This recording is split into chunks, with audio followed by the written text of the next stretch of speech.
राजनपुर के कच्चे में कई साल से डाकू राज कायम है, जिससे मुकाबला पुलिस कर तो रही है मगर कामयाबी से कोसों दूर है। अगवा, कत्ल और डकैती के दर्जनों मुकदमात में मतलूब 6 बड़े गैंग कच्चे के मुख्तलिफ इलाकों में अपने ठिकाने कायम किए हुए हैं।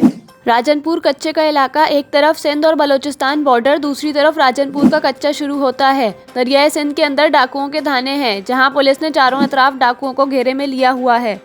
पुलिस दरियाए सिंध के अंदर डाकुओं का मुकाबला नहीं कर सकती। पुलिस के पास ऐसे वसाइल नहीं हैं जो पानी के अंदर जाकर डाकुओं को गिरफ्तार कर सके।